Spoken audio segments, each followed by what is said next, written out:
Assalamualaikum warahmatullahi wabarakatuh. Perkenalkan, kami dari kelompok 7. Sebelumnya izin perkenalkan diri. Yang pertama ada. Perkenalkan, nama saya Muhammad Irfan Haikal, NIM 23111011121. Perkenalkan, nama saya Muhammad Arif Asmi dengan NIM 2311101032. Perkenalkan, nama saya Muhammad Harizki, NIM 23111101035. Pada proyek tugas besar kali ini, kami mengambil tema data mobil. Oke, kita langsung ke source-nya aja teman-teman. Let's go. Oke teman-teman, yang pertama kita akan menjelaskan dari source code-nya terlebih dahulu ya teman-teman. Jadi dari program yang pertama, input data ya. Dari program yang pertama bertujuan untuk membuat sistem pencatatan data kendaraan berbasis GUI menggunakan TK Inter. Perlu kalian ketahui ya teman-teman, GUI adalah graphical user interface yang memberikan grafik nantinya di outputnya. Yang pertama ada CSV. Pada program pertama digunakan untuk menulis data ke file CSV secara dinamis dengan format header yang otomatis. Lalu ada mengintegrasikan input dari pengguna ke dalam format terstruktur berupa file CSV. Jadi file ini dapat digunakan untuk analisis lebih lanjut. Yang selanjutnya yaitu ada yang berguna untuk menyimpan data seperti tahun pembuatan, model, kelas kendaraan, ukuran mesin, jumlah silinder, jenis transmisi, bahan bakar, dan emisi CO2. Lalu pada program kedua, analisis data dirancang untuk mengambil data yang sudah dikumpulkan. Nah, bisa kalian lihat teman-teman, di analisis data. Di analisis data, dirancang untuk mengambil data yang sudah dikumpulkan, mengolah menjadi informasi statistik yang bermakna dan memvisualisasikannya. Lalu memberikan awasan kepada pengguna tentang pola konsumsi, bahan bakar, dan distribusi emisi kendaraan dalam dataset. Dan selanjutnya yaitu visualisasi berupa histogram yang mempermudah user atau pengguna untuk memahami data secara intuitif. Nah, lanjut buat struktur dan modul yang digunakan pada source code ini. Yang pertama ada CSV. Pada program pertama digunakan untuk menulis data ke file CSV secara dinamis dengan format header yang otomatis. Lalu memastikan file data dapat diakses dan digunakan oleh program analisis. Selanjutnya yaitu ada Pandas. Bisa dilihat Pandas. Nah, import Pandas SPD.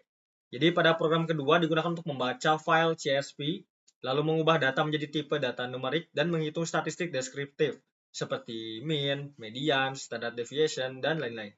Lalu mendukung penanganan data yang lebih kompleks seperti pengisian nilai kosong atau filtering data.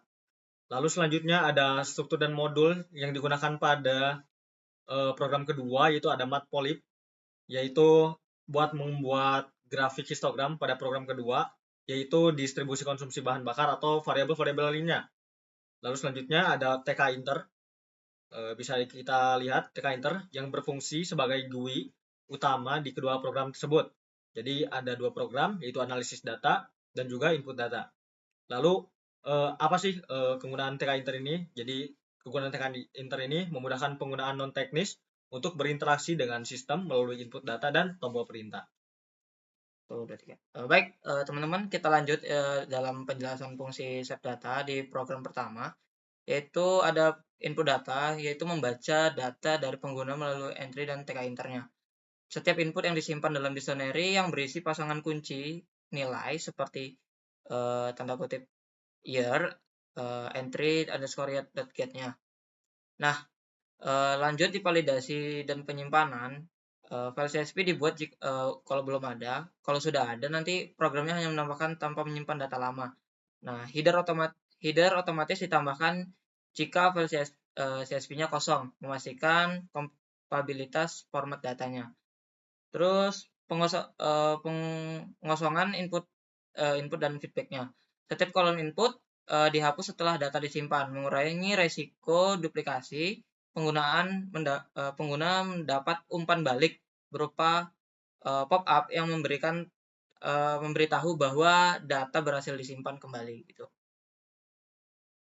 Oke, jika kita run untuk penginput datanya, nah dia akan menampilkan GUI-nya seperti ini. Nanti kita akan memasukin tahunnya, terus make-nya, model, visual class-nya, engine size, dan lain-lainnya. Nah, nanti akan masuk ke dalam file data yang tadi kita input yang telah dimasukkan gitu.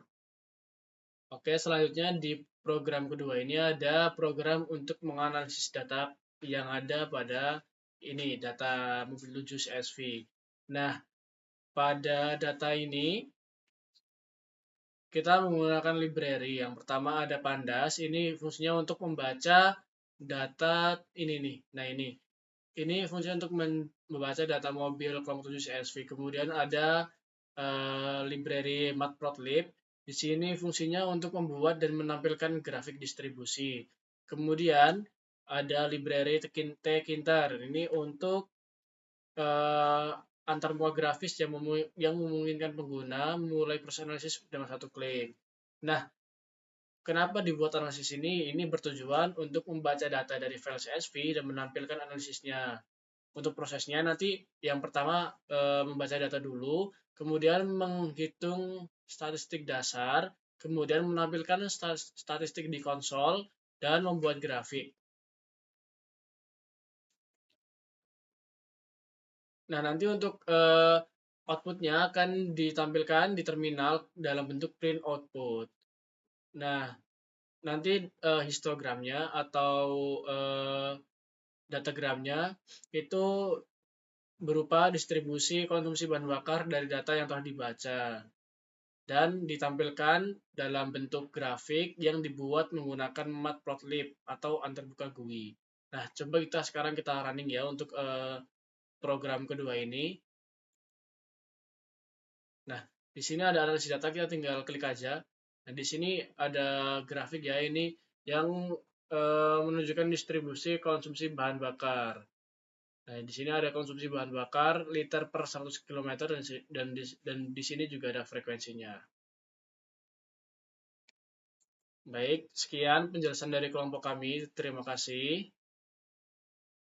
Oke, teman-teman, sekian dari penjelasan video yang telah kami paparkan untuk tugas besar kali ini.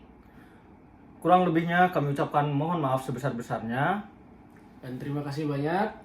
Wassalamualaikum warahmatullahi wabarakatuh.